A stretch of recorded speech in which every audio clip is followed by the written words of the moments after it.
Humanda na kayo, Vice President Inday Sara Duterte, dumating na, maghahali na ang balat sa tinalupan. Dahil sa kamaliang ginagawa nyo, tangbayan, siguradong huhusgahan ng gobyernong ito, kung sa nakalipas na palagpas ni VP Sara, tiyak ngayon hindi na, halina't at panuurin kung paano nilampaso ni VP Inday ang gobyernong ito. May dala kaming ambulansya. Hindi kami pinapasok. So ano nangyari, Senator? Senator, ano nangyari po sa Hindi loob? namin alam, hindi kami pinapasok. Hindi kami pinapasok. Hindi po kayo pinapasok sa Hindi VIP. kami pinapasok. May order po. Nakausap.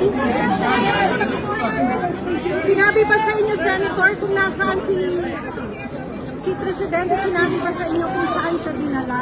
Dinala na nila eh. Sabi nila, Hindi Sir, namin meron ba alam. arrest warrant? Hindi namin alam. arrest warrant po. Hindi namin nakita. Senator, ano po yung sakit ni Presidente? Bakit may dala kayong Marami po siyang sakit. Mag-80 years old na po siya. March 28, mag-80 years old na po yung matanda. You wanted to bring him to the Alam nyo, hospital? kawawa. Alam mo, Kawawa yung ko alam kanina, kausap ko si General Marbil.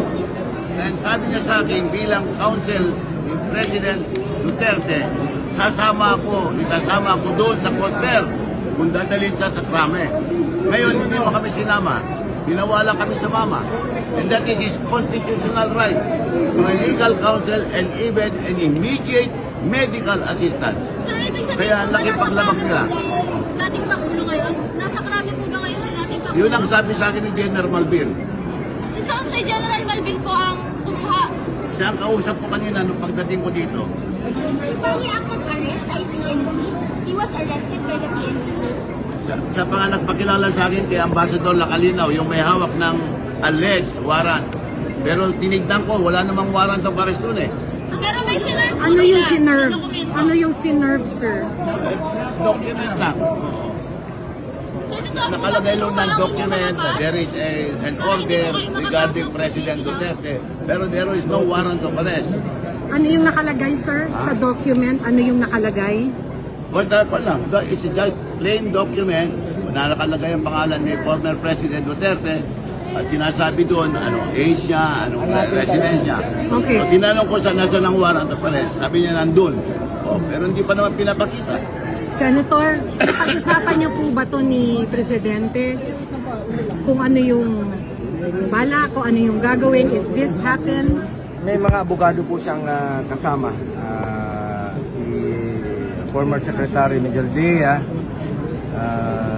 iba pa, no? So, antayin na lang po natin. Importante sa akin dito ngayon, ang Doc Agnes, importante sa amin yung kalusugan ni Pangulong Duterte. Alam niyo 80 years old na po siya.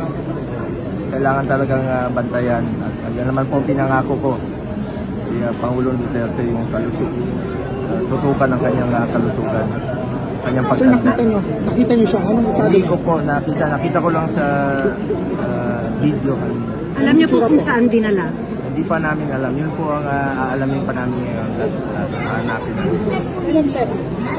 And of course, sumusunod naman sa batas si Pangulong Duterte. He is 80 years old na po. 80 years old na po si Tatay Digong. At ginawa lang niya ang trabaho niya So, para sa bayan. na-surprise ba kayo, Sen, dito sa arrest na ginawa ng PNP upon arrival? In-expect na po natin ito. And Marami na po kaming narinig ng mga nakaraang araw. Sabay po ba kayong dumating from Hong Kong? Ay, hindi. Hindi nga Naku. ako pinapasok dito eh. Okay. Actually, pinagbawalan kami, doktor, kasama ko yung ambulansya, dahil importante nga sa akin yung kalusugan niya. Unahin muna natin ang kalusugan before anything else. Binawi yung pass namin. Hindi kami pinapasok. Hanggang VIP, sir, hindi kayo pinapasok. Hindi kami pinapasok. Doktor niya. Dala namin yung ambulansya. Anyway, sa mga kababayan ko, mahinahon muna kayo.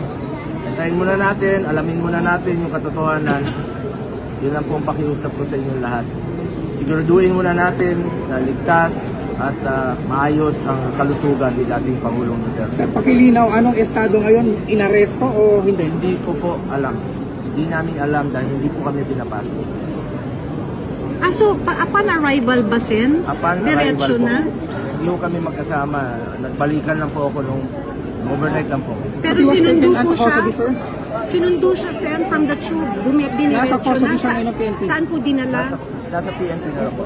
Pupuntahan na namin po. Hanapin namin. Hahanapin namin tatay ko.